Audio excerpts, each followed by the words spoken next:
Esta es la versión en castellano de este capítulo. Si lo prefieres, tienes el enlace a la versión en inglés en las notas. You are listening to the Spanish version of this episode. If you prefer to listen to it in English, you can find the link in the show notes. La primera entrevista de esta temporada es muy especial. Al fin y al cabo, uno no tiene la oportunidad todos los días de hablar con uno de sus autores preferidos, y menos aún si ese autor es extranjero y ha vendido más de 1 millón de libros. Mi invitado en este capítulo es Austin Kleon, el autor de una fantástica trilogía sobre la creatividad que comenzó con Still Like an Artist, Roba como un artista, continuó con Show Your Work, Muestra tu trabajo, y que terminó, al menos de momento, con Keep Going, Sigue adelante. Los 3 libros son libros pequeños, de un formato cuadrado y que mezclan texto y dibujo. Austin se define como un escritor que dibuja. Son libros que se pueden leer en poco más de media hora, pero que conviene releer varias veces. Están repletos de píldoras de sabiduría sobre cómo encontrar tu propio estilo, desarrollar hábitos creativos, exponerte a la crítica o perseverar cuando las cosas se ponen complicadas. Muchas de esas ideas, además, van mucho más allá del mundo de la creatividad. Son útiles para la vida en general. Pero Austin no es solo un gran autor, algo que yo ya sabía, sino que además es un tipo encantador, amable, dispuesto y buen conversador. Hablamos, por supuesto, de creatividad, pero también de crianza, del Quijote, de videojuegos y hasta de cómo visitar museos.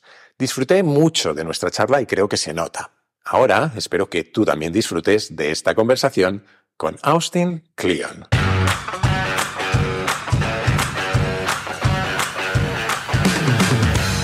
Soy Jaime Rodríguez de Santiago y esto es Kaizen, el podcast para mentes inquietas en el que te acerco a personas, a ideas y a técnicas fascinantes de las que aprender cada día.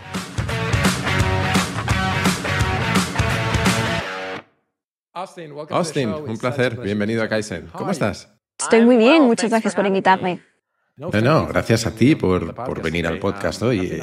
He sido un fan de tu trabajo desde hace mucho tiempo y de hecho lo he mencionado en varios capítulos, y cuando Mónica, mi editora, me dijo que iban a republicar Still Like an Artist, Roba como un artista en español, me lancé a la oportunidad de poder tener una charla contigo. Solo por curiosidad, ¿has estado alguna vez en España? Nunca he estado en España, pero en verano he leído El Quijote por primera vez y sentía que era como ir a la antigua España. ¿Te gustó? Me encantó. Acabo de cumplir 40 y siento que El Quijote es un libro perfecto para la crisis de mediana edad. Y de hecho me habló muy profundamente, en particular, bueno, yo monto en bici con mi vecino que tiene 75 años y de alguna manera él es el Quijote y yo soy muchas veces como Sancho o me siento así algunas veces, así que ha sido divertido. Siempre he querido ir a España, pero no he podido ir todavía, pero iré. Deberías. Y no solo por la literatura, sino también por la tradición pictórica que tiene España, por su pintura. Y el Quijote es un personaje absolutamente fascinante, con esa mezcla de creatividad, de idealismo, también de crítica social, que es increíble leer escrita en el siglo XVI o XVII. Sí, es realmente divertido. Se lo recomiendo a cualquiera que lo haya leído, que lo lea, pero tienes que tener la edad, es como cualquier otro libro. Creo que un libro es una experiencia en la que el escritor pone las palabras en la página, pero el lector tiene que estar listo para recibirlas. Y bueno, hay tantos libros que necesitas, que tiene que ser el momento adecuado. Un libro que quizás no es para ti a los 20, puede serlo a los 40 o a los 50 o lo que sea. En este caso fue el momento apropiado y libro apropiado con El Quijote. Yo creo que tanto el escritor como el lector obviamente cambian con los años. Han pasado algo más de 10 años desde que publicaste Still Like an Artist por primera vez y te he escuchado decir que está escrito desde la perspectiva de tuyo de 29 años y cómo ahora te sería prácticamente imposible escribir el mismo libro. ¿Cómo sería diferente este libro si lo escribieras ahora? ¿Qué ha cambiado en estos años? Creo que realmente soy yo el que ha cambiado. ¿Y qué más ha cambiado al menos? Creo que uno de los beneficios de hacerte mayor es que las cosas se vuelven más complejas, los asuntos se vuelven más complejos, más profundos, ves más grises entre el blanco y el negro. Trova como un artista es un libro siempre siento que es un libro muy punk, es como muy punky, en el sentido de que quería que se sintiese como una grabación de los Ramones o de The Wire o de alguna de esas bandas que eran directas y rápidas y hay esa energía juvenil que yo ya no tengo. Eso es una cosa. Yo he cambiado, pero el mundo también ha cambiado, en el sentido de que Still Like an Artist se ha convertido en este libro que refleja mucho cómo operamos hoy en día en el mundo. Incluso cuando describí hace un par de años en Epílogo, la inteligencia artificial no era lo que es hoy. Eso fue hace un par de años, hace un par de junio, si no me equivoco. Y, ¿sabes? Las cosas cambian tan rápido, pero lo que sigue siendo, creo que sigue funcionando de Still Like an Artist es que se enraizan ideas que en realidad son muy antiguas. Y creo que una de las razones, y esto es paradójico, una de las razones por las que ha tenido la vida que ha tenido este libro es porque está enraizado en estas ideas antiguas, y una de las más antiguas es que no hay nada nuevo bajo el sol. Todo ha sido dicho ya y todo ese tipo de cosas. Es un concepto muy antiguo. De que los humanos hemos hecho lo que podíamos hacer ya y que no vamos a llegar mucho más lejos.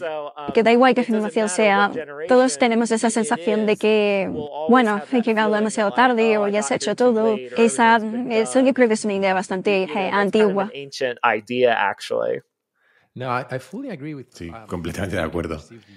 Y creo que se percibe la energía en el libro. Suelo decir que es como una buena bofetada en la cara, una bofetada positiva, porque una de esas que te despiertan, y en este caso te despiertan a ideas que quizás tenías o intuías, pero que nunca habías visto expresadas de una forma tan clara y tan explícita como están en el libro. Y creo que eso es lo que hace que siga siendo tan actual, incluso ahora en la era de la inteligencia artificial, que creo que puede criticarse desde muchas perspectivas, pero creo que muchas de las ideas de Roba como un artista se pueden aplicar a cómo se crea con inteligencia artificial.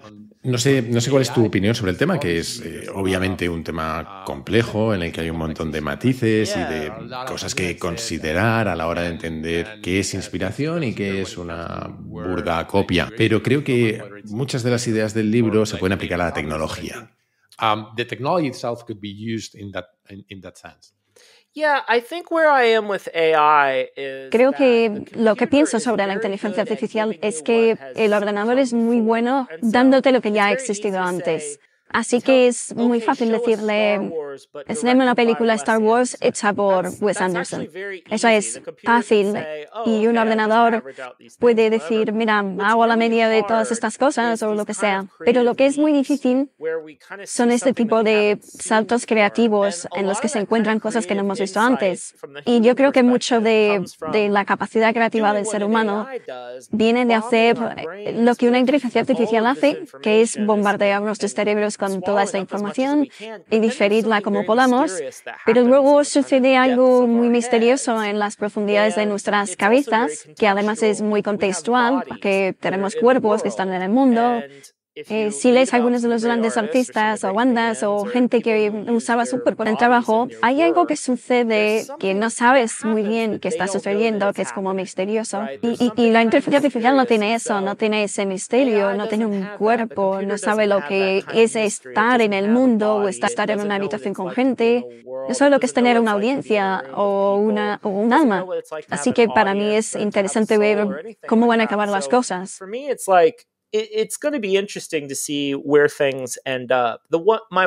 Mi única idea, bueno, quizás mi quinta idea para lo que llevamos es lo que diría de la inteligencia artificial es que creo que las cosas se han vuelto tan mediocres en general, se han convertido tan en la media de otras cosas, en general, que tenemos una generación que está mucho más preparada para aceptar las cosas que vienen de la inteligencia artificial, que nosotros hemos crecido viendo CGI o películas de superhéroes que son todas iguales.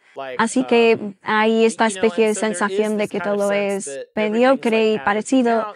Y creo que por eso tengo esa sensación de que me estoy transformando en este anciano curioso, en este sentido de que me estoy convirtiendo en una persona mayor en la cultura y en la escena, y que lo que no paro de buscar es lo que me parece fresco y nuevo, y rechazo esto que está creando la inteligencia artificial. En Estados Unidos tenemos este programa que se llama Alguien en algún sitio, Somebody Somewhere, no sé ni cómo se traduce, pero es tan humano.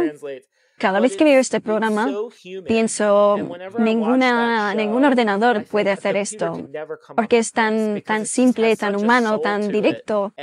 Así que creo que si ahora escribiese un libro como Still Like an Artist, como Roba como un artista, diría algo así como, intenta ir a lo más profundo y lo más raro que puedes ser como humano para encontrar algo que un ordenador nunca podría encontrar.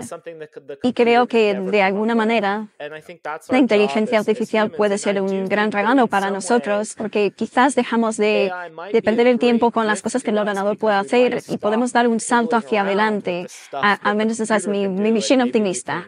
Leap forward. I don't know. I mean, that's my optimistic take on it.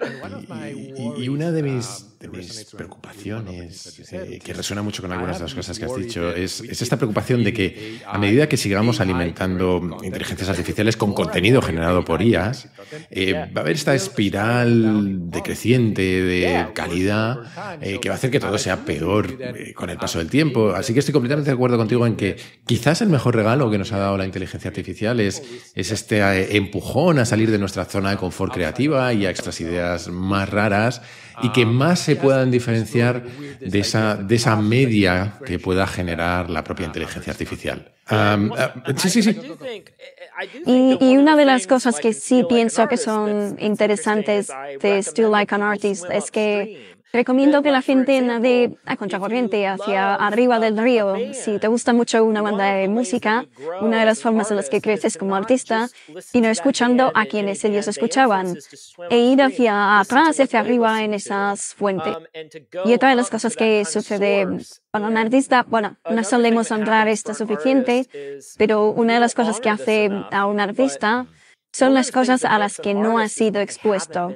Esos agujeros que tenemos en nuestra experiencia pueden ser muy, muy poderosos. Si creciste mirando un único tipo de arte y no viste lo que todos los demás vieron, entonces yo creo que tienes una perspectiva única. Y yo pienso mucho en que en el futuro, si un joven o una joven artista fue a videoclubs o comprar de segunda mano cintas VHS en lugar de lo que pueden ver en Netflix, siempre me pregunto si ese es el tipo de persona que veremos en el futuro haciendo cosas raras e interesantes. Aquellos que, si quieres usar la metáfora de la inteligencia artificial, serán aquellas personas que se están entrenando con esas cosas extrañas y más esotéricas. Pero bueno, eso en realidad siempre es un poco verdad. But that's always kind of been true. Yo creo que sí. Y me has dado una excusa muy buena para desviarme a hablar de algo de lo que quería hablar contigo, porque si yo tuviese que empezar esta conversación en algún punto de este libro, seguramente sería en la primerísima página, en la dedicatoria, porque pone para Boom, cuando sea que Boom llegue aquí. Y es que creo que una parte fundamental de tu trayectoria desde que publicaste este libro ha sido la paternidad. Creo que tienes 2 hijos. Tengo 2 niños, sí. Mi hija tiene 7 meses ahora, así que nosotros estamos muy al principio del camino, pero me he cruzado con algunas de tus ideas y sé que es un tema que te apasiona. Así que te quería preguntar, ¿cómo ha afectado la crianza a tu trabajo creativo? ¿Qué has aprendido de tus hijos? Esa es una pregunta fantástica. Mi carrera, bueno, mi mujer, Megan, estaba embarazada de nuestro hijo mayor, Boom, que ahora se llama Owen. Es nuestro hijo mayor. Estaba embarazada de él cuando escribí Still Like an Artist y el libro salió antes de que él naciera. Así que los libros y los niños vinieron más o menos a la vez para mí. Y he tenido el placer de estar mucho tiempo en casa con ellos. De hecho, ahora mismo estoy grabando esta entrevista detrás de nuestra casa. Así que he estado mucho con ellos. Y es muy interesante porque mucha gente me ha preguntado a lo largo de los años, ¿cuándo vas a escribir un libro sobre crianza o sobre tus hijos y sobre ti? Y creo que finalmente he llegado a un punto en el que podría escribirlo.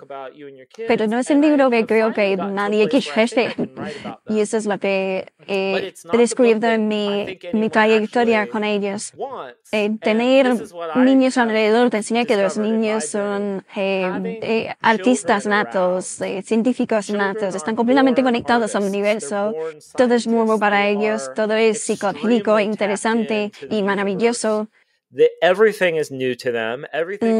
Durante los primeros 5, 6, 7 años, dependiendo de cuánto consigas mantenerlos en ese estado más puro, son increíblemente creativos de forma natural. Y mi principal consejo para los padres en esos primeros días y años es dejarles solos y seguir su estela. Porque a veces la gente me pregunta, ¿cómo haces que tus hijos sean más creativos? Bueno, y el libro en el que estoy tratando de trabajar ahora mismo es cómo estar alrededor de niños pequeños nos puede dar una segunda oleada de flujo creativo. Porque he descubierto que estar alrededor de ellos me ha ayudado a pensar sobre las cosas que realmente me interesaban cuando tenía su edad. Y bueno, una de las cosas que estoy intentando hacer en el próximo libro es embotellar esa energía, poner toda esa energía en el libro y guardarla para más adelante y para los lectores también, claro. Porque creo que si estás frustrado creativamente como un adulto, si te pasas 1 o 2 días con un niño de 4 años, creo que es algo realmente mágico para tu experiencia. Claro, bien te puede alejar de tu trabajo porque los bebés son difíciles y los niños son difíciles y requieren mucha atención y eso. Pero una vez que consigues tenerlos en ese estado, puede ser una segunda vida creativa para ti casi. Y a mí me ha traído a un punto mucho más lúdico, mucho más juguetón. Creo que juego mucho más en mi trabajo desde que he tenido hijos, porque me han conectado más con ese espíritu lúdico.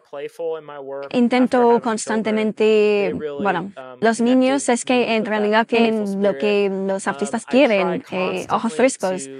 Los niños tienen una mirada que no ha sido emborronada o contaminada por las convenciones o las definiciones.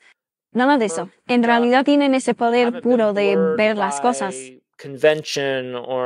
Y de hecho, mis hijos eran extremadamente literales. Se tomaban las cosas de una forma extremadamente literal. Estoy tratando de buscar ejemplos, pero acaban diciendo estas cosas realmente poéticas porque se toman todo eso de forma muy literal.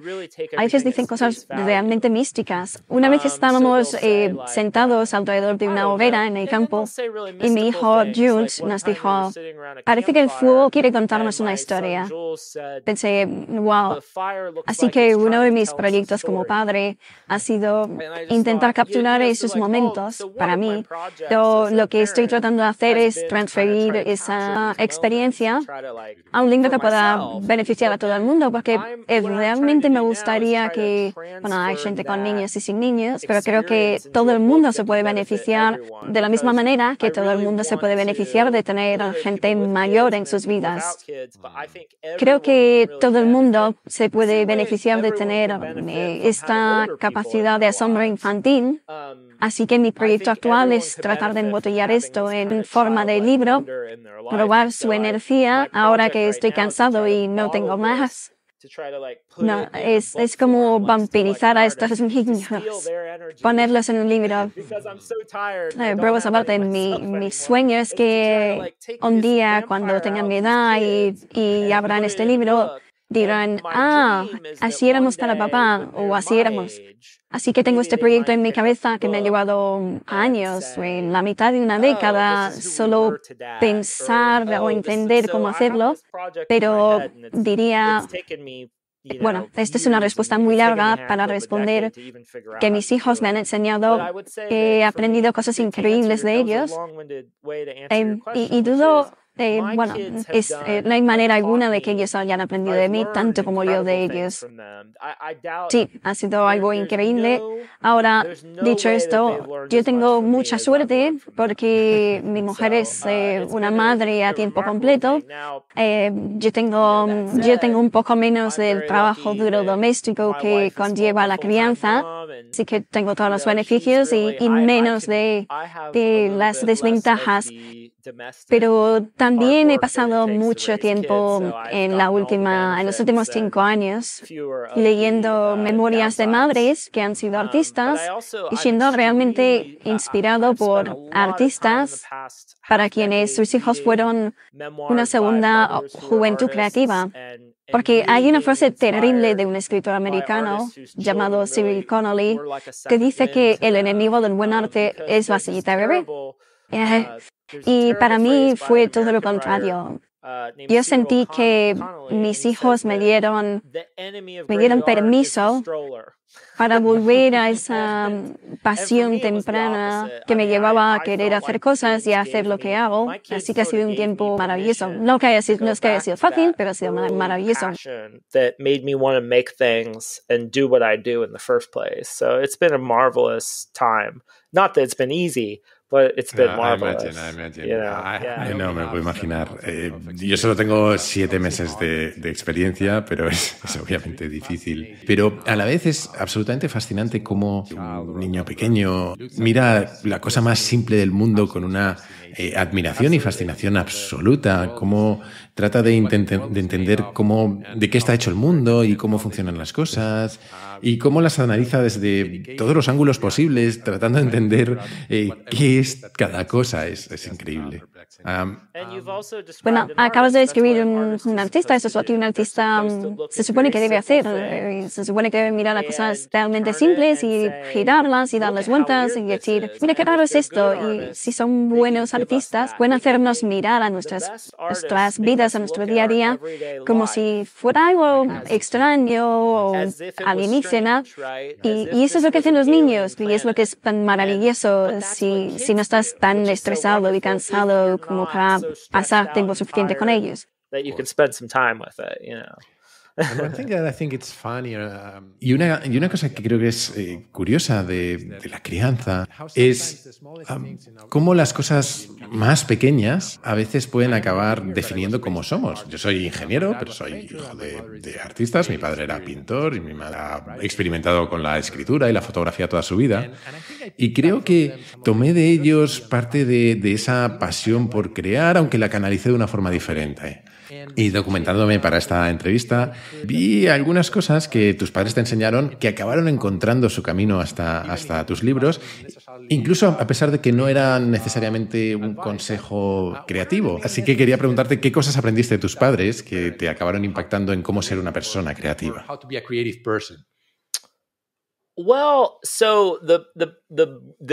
La gran bendición de la infancia para mí fue que pude ver a mis padres hacer cosas con sus manos.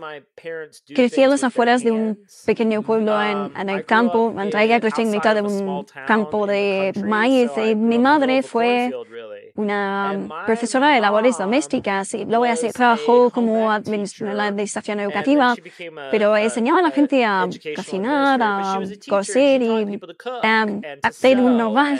Esto es cuando se enseñaban estas cosas en el colegio.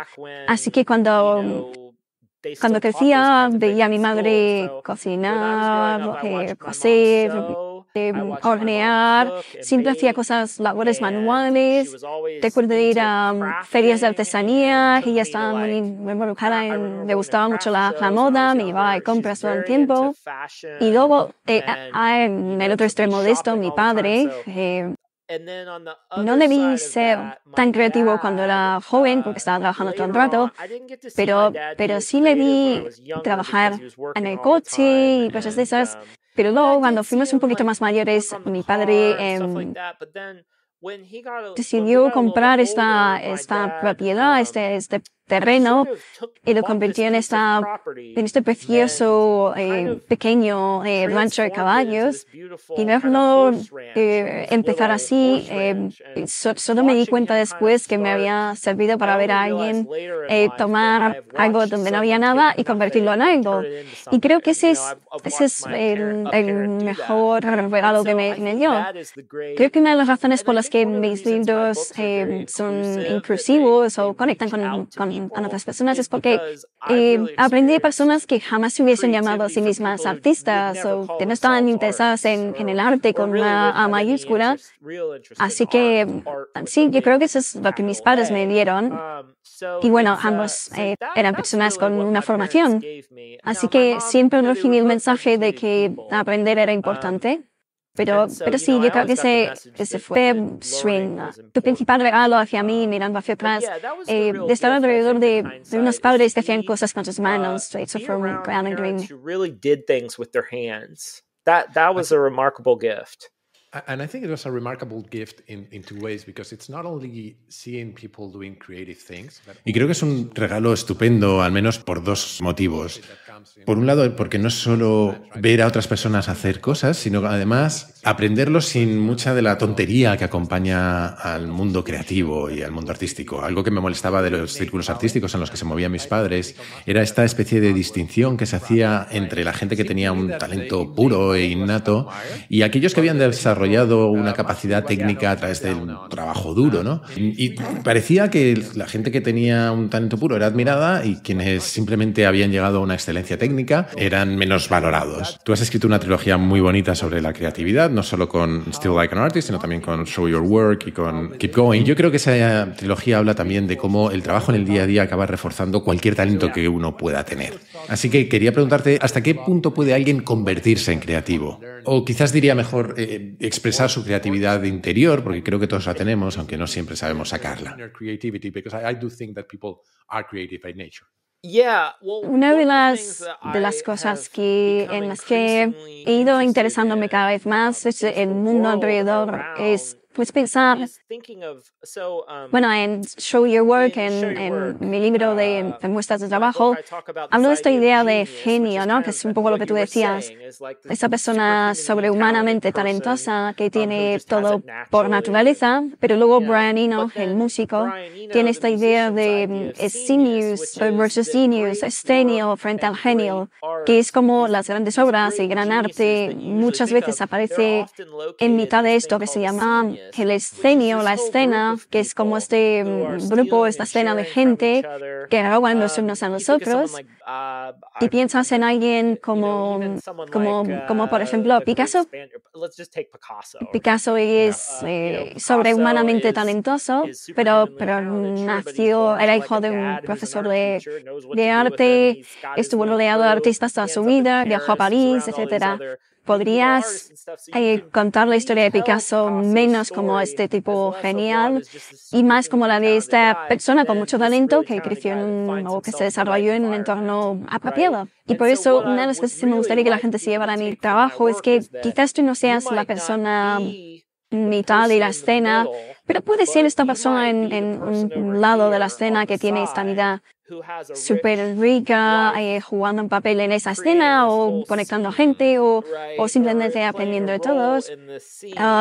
Y es un poco lo que considero en mí mismo. Considero que mis talentos son modestos, pero creo que en lo que creo que he sido bastante bueno ha sido en crear una red alrededor de mí en la que puedo señalar o mostrar al mundo buenas obras de arte o el buen trabajo de otras personas.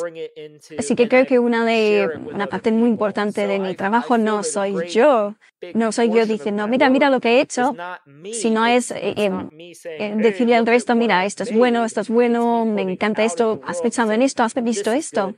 Siendo ese tipo de persona que está compartiendo y en el acto de compartir he hecho estas conexiones, de alguna manera he creado esta escena para mis lectores. Así que lo que realmente me gustaría que especialmente la gente joven supiese es que puedes ser parte de toda nuestra creatividad colectiva, incluso si no te sientes que tienes tu propia creatividad, pero colectivamente puedes ser parte de un mundo creativo, el que sea, el tipo que sea. Puedes ser parte de ese mundo y puedes encontrar donde encajan tus talentos naturales. Una de las cosas que me encanta decir a la gente es que mires al mundo en el que te gustaría ser parte y empieza a mirar dónde están los huecos del trabajo de la gente que nadie está haciendo y piensa cómo encajas tú en uno de esos y así puedes tener una gran carrera o una gran vida. Si piensas que puedes hacer ese trabajo o conectar a estas personas y conectarlos de esa manera, y me gustaría que la gente llegara a pensar que esto no tiene que ver solo con aquello que sacas de tu cráneo, sino que tiene mucho que ver con conectar gente y cosas que suceden en el mundo para hacer nuevos descubrimientos. Sí, yo creo que hay también distintas formas de llegar a un gran trabajo.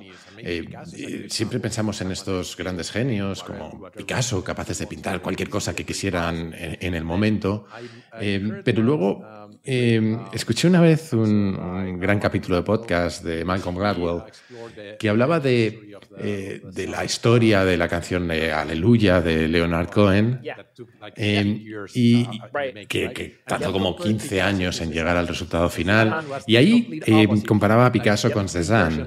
Cézanne era justo lo opuesto de Picasso, era mucho más un artista incremental que necesitaba hacer muchas versiones de una misma obra hasta tratar de llegar a un resultado satisfactorio.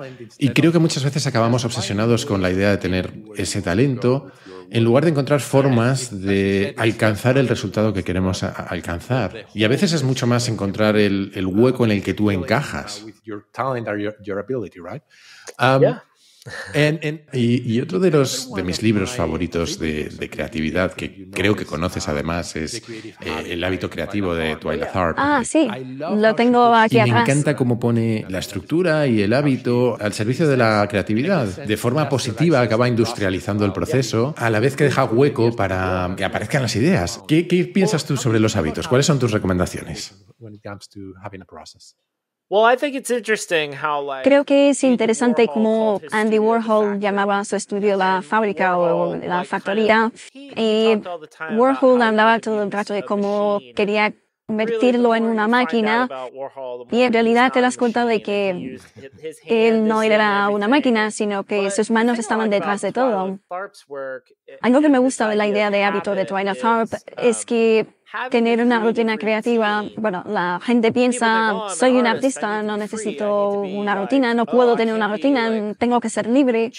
Y hay personas que no pueden, pero para la mayoría de nosotros, el mundo está lleno de distracciones y siempre te va a arrancar de tu trabajo. Así que la belleza de tener una rutina es que es algo sólido y estable a lo que puedes ir y donde puedes ser todo lo salvaje que quieras mientras haces tu trabajo. Así que otra forma de pensar en ello es que son las restricciones las que nos dan la libertad para trabajar. Porque si no, bueno, una de mis amigas, Beth Beckings, habla de cómo la gente creativa, cuando no practica, sufre. Una de las maneras en las que puedes saber si eres una persona creativa o un artista es que si te pasas 4 o 5 días sin trabajar y te sientes mal, entonces es una pista. Si te sientes mal por dentro, no por la culpa de no trabajar, sino que sientes mal porque no has podido practicar, eso significa que eres una persona creativa.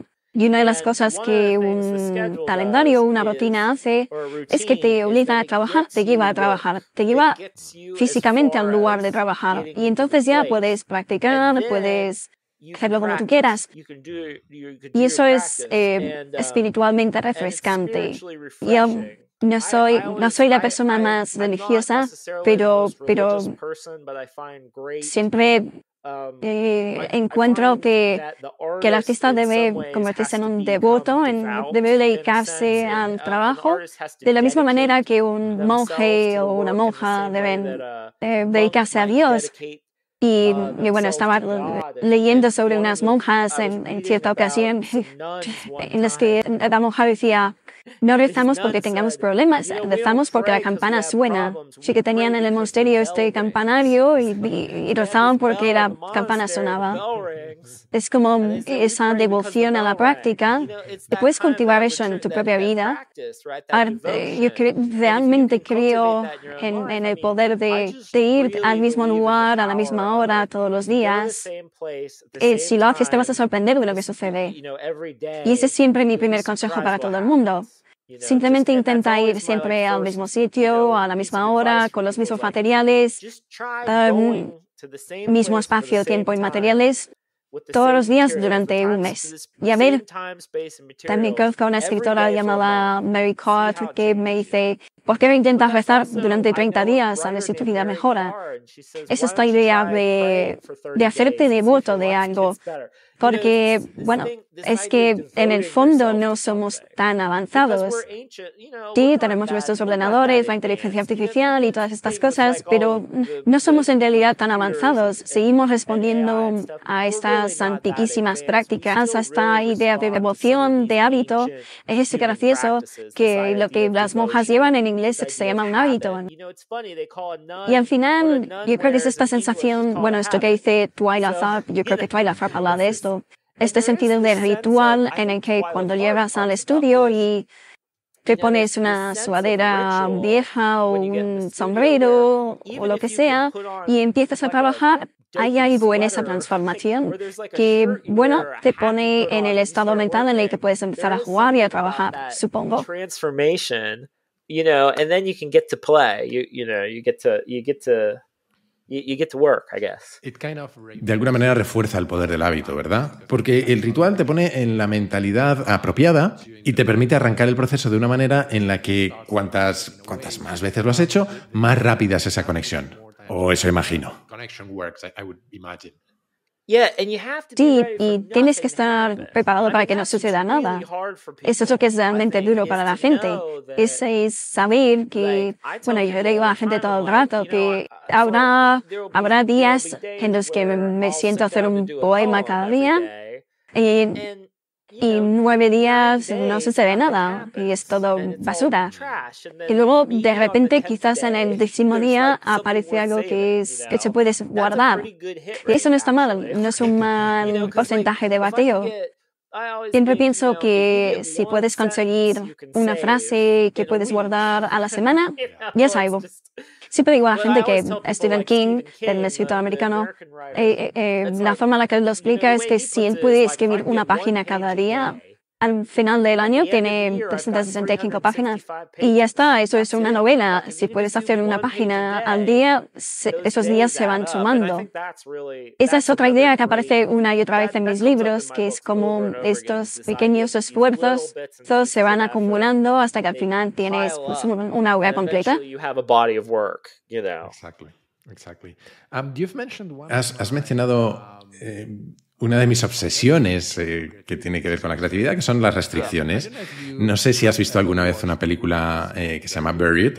Fue un pequeño éxito en Estados Unidos. El único actor que salía en ella era Ryan Reynolds. Es un solo personaje dentro de un ataúd. El director es un director español, Rodrigo Cortés, a que yo admiro mucho. Al que he oído muchas veces hablar sobre ese papel de las restricciones en la creatividad. Porque un papel en blanco puede ser muy intimidante, pero tener restricciones te obliga a trabajar con esas restricciones, te obliga inmediatamente a tener un tipo en un ataúd, te obliga a trabajar con ese reto, a afrontar ese reto. ¿Cuál crees tú que es el papel de las restricciones a la hora de intentar ser creativos? Pienso que son imperativos, que son tan útiles para mí que realmente me gusta tener cosas constreñidas hasta el punto de que tengo que tener cuidado de no tener demasiadas restricciones porque me gustan mucho. Mi arte preferido es el arte que está basado en restricciones.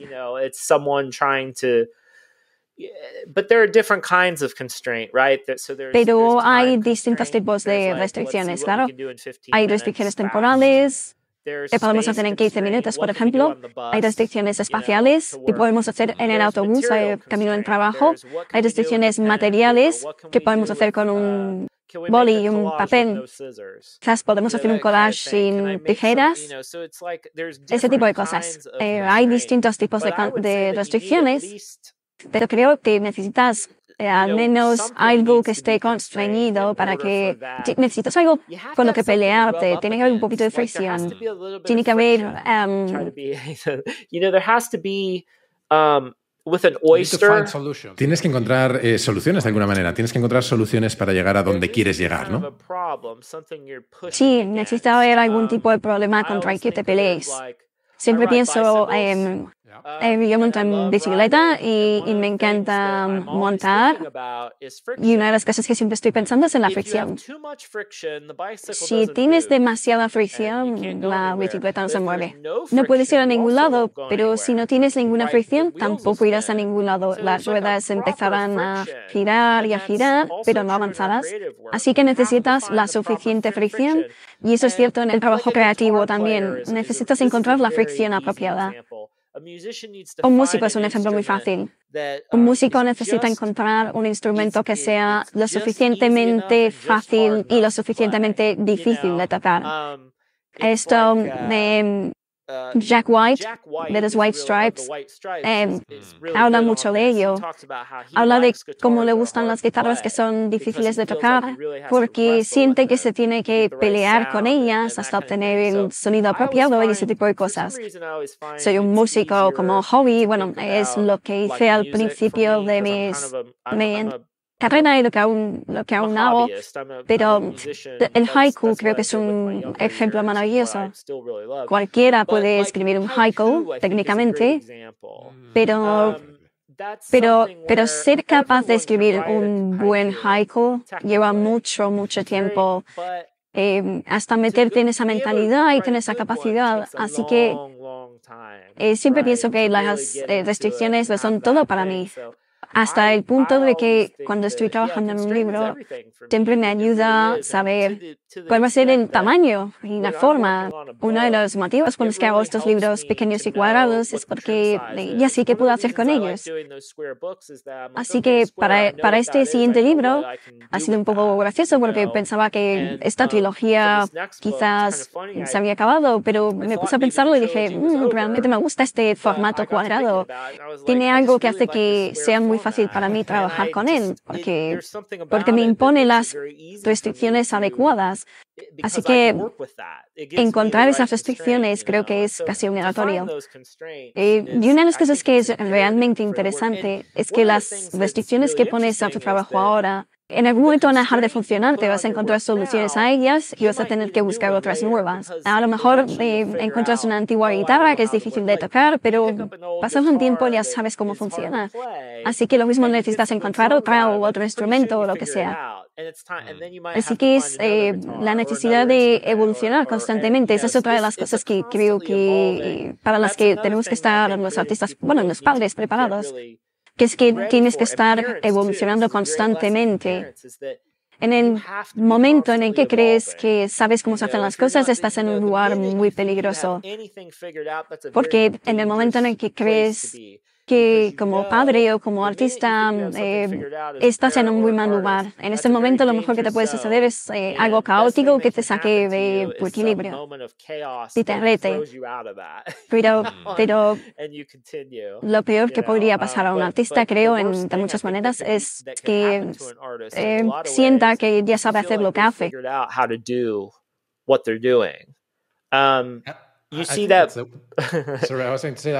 Sí, perdona. Iba a decir que creo que es lo peor que le puede pasar casi a cualquiera, no solo a un artista, sino a cualquiera de nosotros.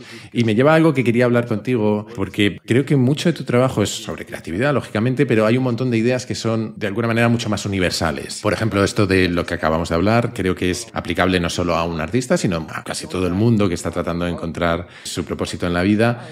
No deja de ser un ejercicio de evolucionar constantemente y de sentir que no has terminado de averiguar de qué va la vida. Y creo que una de esas ideas más universales que se encuentran en tus libros es, por supuesto, tu perspectiva sobre la autenticidad. Esta idea de descubrir tu propia voz o tu estilo, que creo que se aplica más allá del trabajo creativo. Porque creo que estamos todos obsesionados con ser originales y auténticos y se nos olvida que somos, al final, la mezcla de partes y piezas e ideas de muchas otras personas, obviamente mezcladas de nuestra forma personal y peculiar, y eso es lo que nos hace auténticos en nuestra manera. ¿Cuáles crees tú que son tus claves a la hora de pensar sobre la autenticidad, obviamente en el trabajo creativo, pero también en nuestra propia vida?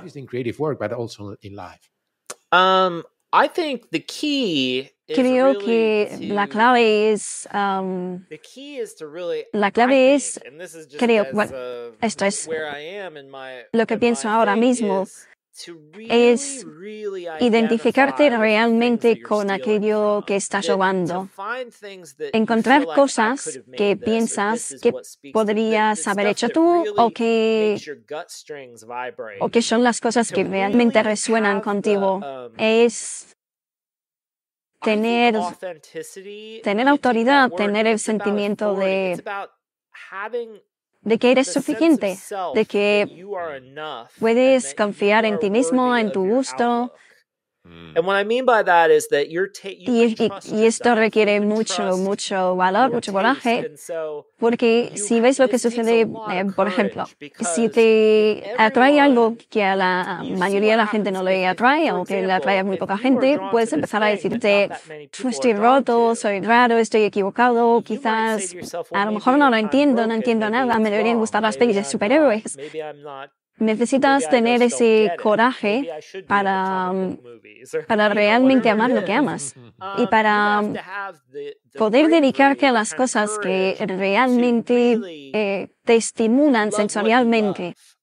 Perseguir eso y no avergonzarte de ello y no preocuparte de si es lo que se supone que te debe gustar o que debe ser o no.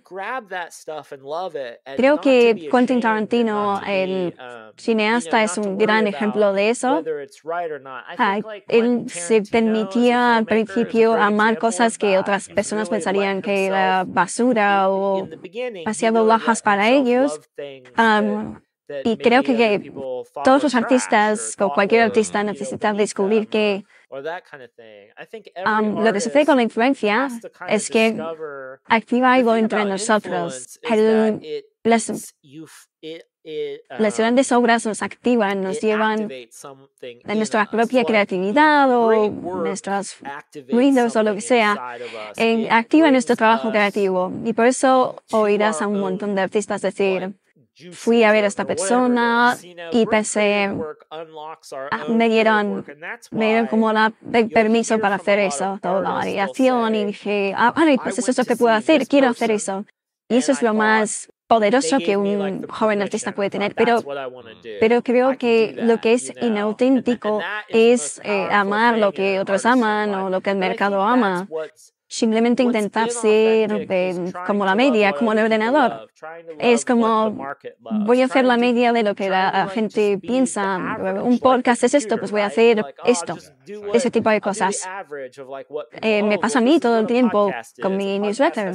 Si pienso, a ver, ¿qué está haciendo todo el mundo con sus newsletters? En este caso, me alejo de mí mismo, pero cuando me empiezo a preguntar, ¿qué me gusta a mí en una newsletter? ¿Qué es lo que me gusta a mí cuando leo un libro o cuando miro una obra de arte? Si soy capaz de mantener eso en mi mente y me obligo a perseguir eso, al final es una cosa que tiene que ver con la confianza, la autoridad, con sentirte valioso. Hubo un montón de años en los que yo creía que no me merecía lo que me había pasado o que los libros tuviesen el éxito que habían tenido. El éxito es una cosa muy complicada con la que lidiar, porque normalmente tienes éxito porque tenías algo que la gente no sabía que estaba buscando. Lanzaste al mercado lo que tenías o mostraste lo que tenías y funcionó. Y cuando eso funciona, a veces tratas de hacer ingeniería inversa y empiezas a decir, esto es lo que a la gente le gusta de mí, voy a hacer más de esto. Y esa es como casi una muerte artística. Más bien tienes que pensar, ¿qué tengo que me gusta? Y seguir sacándolo hacia afuera. Esa es la única forma de avanzar. No soy una autoridad en esto. He tenido que aprender esto por las malas en mi trabajo. Pero es este constante esfuerzo que tienes que hacer. Constant churn, and burn. Has mencionado en un momento el éxito y obviamente con el éxito, la exposición, viene la crítica, que es otra de esas cosas de las que te he oído hablar. Cómo lidiar con la crítica o incluso buscarla es algo fundamental en la vida. Hay unas cuantas ideas en tus libros sobre el tema y algunas creo que resuenan mucho con otro libro maravilloso que es La guerra del arte de Steven Pressfield. ¿Cuáles has aprendido tú que son tus claves para tener una relación sana con las críticas? Bueno, una de las cosas clave para mí es que las críticas son muy buenas para decirte lo que has hecho mal, pero son terribles para decirte qué deberías hacer después. Así que nunca, jamás, bueno, a no ser que, la única persona que he visto así similar es John Cocteau, que una vez dijo, sea lo que los críticos odien de mi trabajo, eso es precisamente lo que voy a hacer. Esa es la única cosa sana que he visto y no sé cómo de sana es porque no deja de ser reactiva. Pienso que para mí lo que es realmente importante es entender que la crítica es siempre autobiográfica. Intentar entender de dónde viene esa crítica. Acabo de leer una entrevista maravillosa a Sidney Lumet, que hizo algunas películas maravillosas en los 70, y había esta famosísima crítica llamada Pauline Kael, que era una grandísima fan de él, pero en algún momento ella tenía una visión de hacia dónde tenían que ir sus películas y él no iba en esa dirección. Así que empezó a ponerle críticas terribles y él dijo en un momento dado muy claramente, no hago películas para Pauline Kael, pero podría haberse visto desviado o distraído, podría haber pensado, a lo mejor Pauline tiene razón.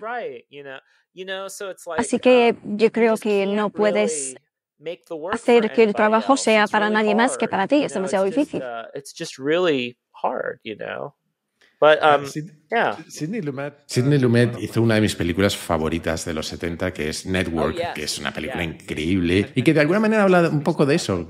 Habla de qué pasa cuando le das a la audiencia lo que la audiencia parece querer y se convierte en algo muy feo muy rápido. Eso es verdad. Y escribió un libro maravilloso que se llama Haciendo películas, Making Movies. Una de mis fotos preferidas con uno de mis hijos soy yo con el más pequeño en un brazo, sentados en una silla, y tengo el libro en la otra mano. Y ese es mi otro consejo para quienes tienen niños pequeños, es encuentra la versión de un solo brazo de lo que sea que quieres hacer, la versión en miniatura de lo que quieres hacer. ¿Qué puedes hacer con un único brazo? ¿Qué puedes hacer? Para muchos padres es solo mirar el móvil, pero bueno, algo es algo. Luke, antes de que terminemos, estamos a punto de terminar, pero podría pensar en algunas otras de esas ideas universales, pero la última que me gustaría discutir contigo es esta idea de lo ordinario más atención extra es igual a lo extraordinario, que sale en tu libro Sigue adelante, Keep Going, que me encanta porque se relaciona mucho con una de mis obsesiones particulares, que son los distintos niveles de tanto disfrute como entendimiento que podemos tener al ver el trabajo de otros. Como he dicho, mi padre era pintor y cuando iba íbamos a museos, me daba cuenta de que podíamos estar percibiendo la obra en niveles distintos. Ambos podíamos tener esta experiencia de mero disfrute de mirar un cuadro y lo que nos hiciera sentir a cada uno. Pero claro, él tenía un entendimiento mucho más profundo de los aspectos técnicos o incluso podía analizar las elecciones o las decisiones que el artista había tomado en cada momento. Así que quizás tengo dos preguntas en una. La primera, ¿cuáles son tus claves para prestar una atención más cercana al ordinario? Y la segunda es, cuando tú estás delante de un cuadro, de un libro, de una canción, ¿cuáles son las capas que intentas desgranar para entenderlo desde una perspectiva creativa? Okay, so let's take the first one. Vale, vayamos con la primera. Mi amigo Rob Walker ha escrito un libro maravilloso que se llama El arte de darse cuenta, The Art of Noticing, y Rob da estas tareas, estos deberes muy prácticos que sirven para hacer el mundo lo suficientemente extraño como para que le prestemos atención. Una de mis cosas favoritas que él recomienda es darte un paseo por tu barrio y fijarte en todo lo que hay azul o naranja o púrpura. Elige un color y presta atención. Y de pronto estás buscando algo y te darás cuenta de cómo de pronto encuentras cosas por todos lados o hay un significado que puedes darle a las cosas rojas que ves por tu camino.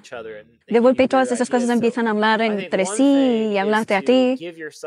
Y creo que otra cosa es ponerte pequeños deberes para obligarte o forzarte a mirar. Uno de los ejemplos que ponía en mi libro Keep Going es de una de mis heroínas, Corina Kem, que daba a los niños esta especie de visor que les obligaba a recortar el mundo que veían como a través del visor de una cámara de fotos y obligarte a recortar el mundo. Cambia tu forma de mirar al mundo y cambia 10 veces a los que prestas atención. Así que bueno, al final lo que intentas es prestar un tipo distinto de atención, no del tipo ese en el que, bueno, todo es parte del ambiente y yo sigo en mi cabeza, sino más bien en el que te esfuerzas a fijarte en el mundo. Dibujar es otra buena forma. Cuando tienes que dibujar algo, tienes que fijarte realmente en ello. Yo no creo que mucha gente se dé cuenta de que dibujar no es tanto un talento a la hora de hacer marcas, sino más bien a la hora de ver y de fijarte. Y esto me lleva a la siguiente cosa. Cuando me fijo en una obra de arte, me obsesiono con el tiempo y la repetición. Creo que la gente no pasa suficiente tiempo con las obras. Es muy raro que alguien lea un libro y es mucho más raro aún que alguien lo relea. Y es en la relectura muchas veces cuando se aprende, y yo sé que voy a releer el Quijote quizás en 10 años, quizás dentro de 10 años. Seguro que voy a descubrir una nueva capa cuando lo haga. Creo que más o menos incluimos esto con las canciones o la música o las películas y podemos verlas más de una vez y descubrimos cosas nuevas, o en una canción que hemos escuchado muchas veces de repente escuchamos algo nuevo. Más o menos sabemos eso, pero intentar prestar este tipo de atención a otras cosas como un cuadro en un museo, invertir tiempo en mirarlo con detenimiento, creo que marca la diferencia. Otra cosa que suelo recomendar cuando vas a un museo es no leas las etiquetas. Lo primero que recomiendo es mira las obras sin mirar a las etiquetas. Trata de identificar qué es lo que te gusta. Una de las cosas que más he disfrutado en mi vida es que me llevaron al Museo de Dallas con unos niños a enseñarles cómo mirar obras de arte.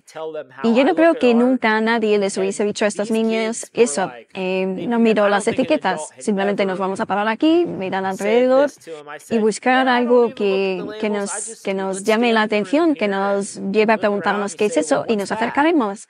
Y iremos de ese a ese y nos acercaremos del cuadro y nos alejaremos y lo veremos desde cerca y desde lejos. Y bueno, hicimos esto y yo creo que nadie les había dicho eso, que vas a un museo y lo que sea que te llame la atención, te pones a mirarlo durante un rato y desde distintos ángulos. Y luego ya, si eso, miras la etiqueta. cosas extrañas como esa. Pero creo que tiene que ver de nuevo con darte permiso para decir, tengo una brújula interna que me dice qué es bueno y qué no, o qué puedo utilizar o qué es interesante, y no necesito saber cuál es el cuadro famoso de esta sala en la que debería estar mirando como todo el mundo, que seguro que es genial, pero necesito encontrar aquello que me parezca a mí interesante y pasar más tiempo del que probablemente debiera con ello. Y así es como desbloqueas o encuentras aquellas cosas que necesitas. That's when you'll kind of unlock the thing that you know, that's when you find the kind of things you need, you know. It's also in a way. Es de alguna manera como un niño lo aproximaría de forma natural, ¿verdad? Bingo.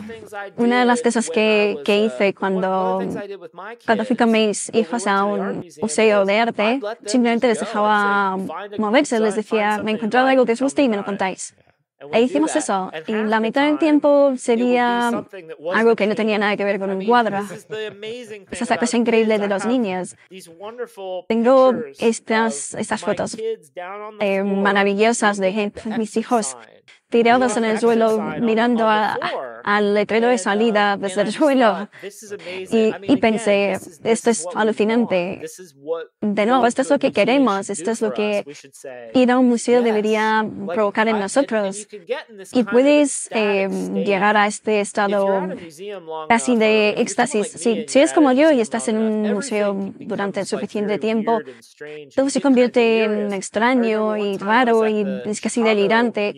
Recuerdo una vez que estuve en el Museo de Arte de Chicago y que, wow, ¿qué es esto? ¿Qué es esto? Esto es muy raro. Parecía como una máquina antigua con estos botones y esta cosa que iba hasta el techo. Así que miré y no tenía etiqueta. Así que me giré a la guarda del museo y le dije, disculpe, ¿qué es esto? Ya estaba mascando chicle y me respondió, eso evita que las pinturas se derritan. Era el aire acondicionado. Estaba en la zona, estaba en un estado de flow, mirando esa cosa extraña y alucinante, y aún pienso en ello. Por eso digo que deberías tener un profesor o un guía de 5 años en los museos, porque a ellos les da completamente igual. Otra vez llevé a mi hijo a un jardín de esculturas, que estuvo genial, pero él acabó en la verja, mirando hacia afuera, mirando los coches que pasaban, y yo pensé, va, típico de niños. Pero luego me paré y pensé, ¿qué es un coche sino una escultura que se mueve? Así que de golpe, ¡boom!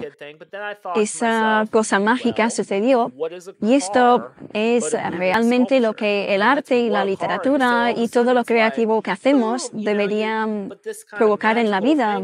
Debería hacer que la vida fuese más interesante.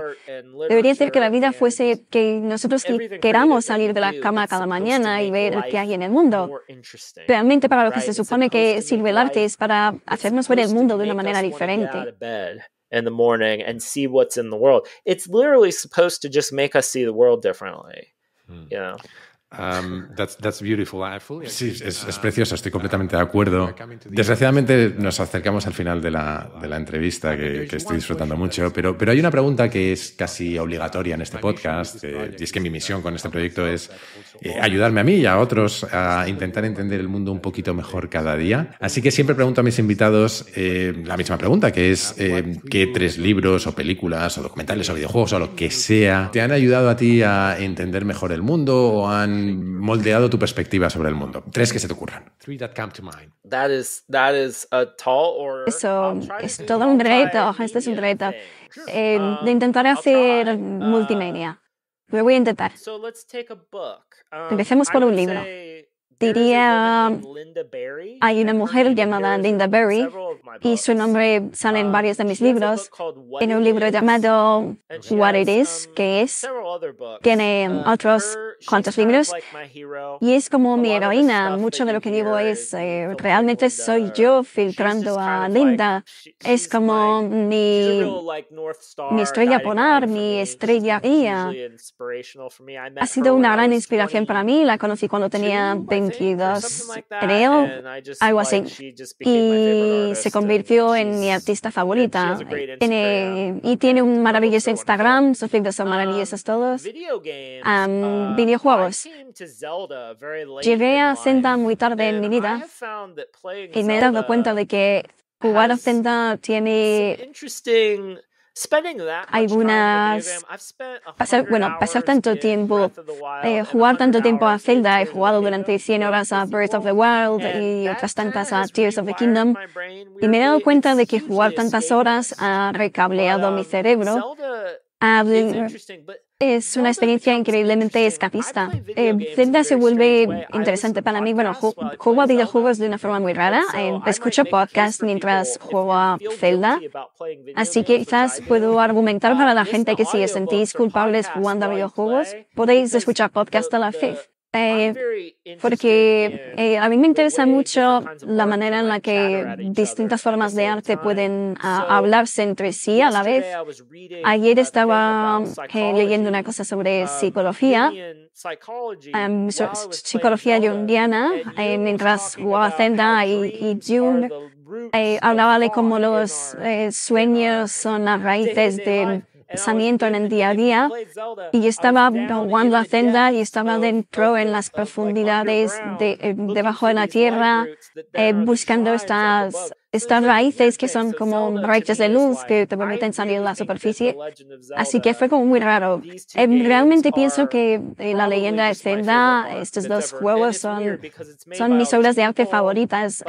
Y es raro porque están hechos por todas estas personas, pero el espíritu de Zelda, ese espíritu del mundo abierto, tiene algo que realmente conecta conmigo. Mis hijos odian Zelda, por cierto. Y me dicen, ¿por qué juegas a Zelda? ¿Les gusta Minecraft o Roblox? Sí, saben que Zelda. Sí, y mis amigos, bueno, son mis amigos, mis pequeños jugadores dicen, oye, este Zelda es una copia de Minecraft. Y yo digo, son muy críticos, pero jugar a Zelda ha sido increíble. Hablemos de música, porque la música es una de mis pasiones realmente. Veamos qué música... mira, aquí hay algo que yo creo que recomendaría. En lugar de recomendar una obra de música en particular, yo creo que recomendaría formas de escuchar música. Pero aquí una cosa que me ha sucedido, y yo creo que también es cierto respecto a autores, normalmente me acerco a un músico por una canción o un álbum y me gusta tanto o el álbum me gusta tanto que no exploro. Es esta cosa extraña que hace tu cerebro, que no escuches otra cosa porque te gusta tanto esa. Así que una tarea que me he obligado a hacer con artistas, escritores y músicos es que si hay una pieza, una obra que me gusta mucho, tomarme el tiempo de escuchar a todo lo demás. Una de esas bandas, por ejemplo, es Depeche Mode. Crecí con Depeche Mode y Violator es uno de mis discos favoritos. Mi profesor de dibujo lo solía poner mientras dibujábamos. Esa fue la primera vez que lo escuché. Y hay algo que tiene Violator que me hace querer crear. Pero lo cierto es que nunca había explorado el resto de su música. Violator es un disco que está a mitad de su discografía. Así que me he obligado a explorar el resto de su discografía. Así que yo creo que la última cosa que diría a la gente es: piensa en un libro, en un álbum, en una película que te encanta, que nunca tienes suficiente, pero sobre cuya banda o su autor no has visto o escuchado nada más. Oblígate a escuchar el resto, oblígate a sumergirte en el resto de su obra. Porque he encontrado que para mí es muy refrescante hacer esto. Estoy haciendo esto ahora mismo con una banda que se llama Cocteau Twins. Me encanta su álbum Heaven or Las Vegas. Creo que es uno de los grandes discos de Dream Pop. Pero nunca me había preocupado por escuchar el resto de su música y es todo increíble. Hay como 10 horas o más de música grabada que puedo escuchar. Así que yo creo que esa sería mi tercera cosa que me he inventado. 10 hours worth of recorded music. So that would be my third thing that I made up. That's really good. Es realmente bueno porque creo que es una muy buena forma de ganar una mayor apreciación por algo que ya te gusta, si tienes el contexto. Austin, has sido extremadamente generoso con tu tiempo, ha sido un placer y un honor entrevistarte. Me aseguraré de dejar algunos enlaces en la descripción, pero ¿cuál es el mejor lugar para que la gente te siga? ¿Quizás tu newsletter? Pues soy antiguo, todavía tengo un blog, tengo una página web, así que si vas a austincleon.com puedes enlazar a todos mis libros y la cosa que todo el mundo parece gustarle de mí, incluso si no les gusta mi trabajo, es mi newsletter semanal, la hago todos los viernes, es gratis para todo el mundo y creo que esa es una buena forma de saber rápidamente quién soy y cómo soy y si quieres tener algo que ver conmigo más allá de los libros. Estoy seguro que la gente querrá. Austin, muchísimas gracias. Ha sido una gran conversación. Cuídate. Ha sido súper divertido. Muchísimas gracias por tu tiempo y por las maravillosas preguntas. Y hasta aquí la entrevista con Austin. Espero que te haya gustado. Kaizen volverá la semana que viene con otro tema distinto y en castellano, como siempre. Pero hasta entonces te animo a suscribirte, si no lo estás ya, y a recomendarlo en tu plataforma de podcast preferida, en YouTube, en redes sociales o, como creo que es mejor, a tus amigos. Así me ayudas a que Kaizen siga creciendo. Además, si te gusta el podcast, puedes unirte a la comunidad Kaizen, una forma de apoyarlo económicamente, algo que yo aprecio mucho, pero también de acceder a un foro en el que encontrarás a otros curiosos compulsivos, recomendaciones de cientos de libros y películas. Tendrás acceso a contenidos exclusivos, a un feed sin publicidad, a sesiones de mentoría conmigo y a los encuentros digitales que llevamos ya un par de temporadas organizando. Para hacerlo solo tienes que entrar en mi web, jaimerodriguezdesantiago.com, y hacer clic en el banner rojo. Y desde esa misma web o desde mi Twitter, @jaime_rdes, puedes hacerme llegar tus comentarios, tus sugerencias, lo que tú quieras. Siempre contesto, aunque a veces tarde un poco y otras un poco más. Y recuerda que puedes también participar en el podcast enviando tus notas de audio por WhatsApp al siguiente número, 683-172-622, con el prefijo 34 si lo mandas desde fuera de España. Y esto es todo por hoy. Como siempre, muchísimas gracias por estar ahí y hasta la próxima.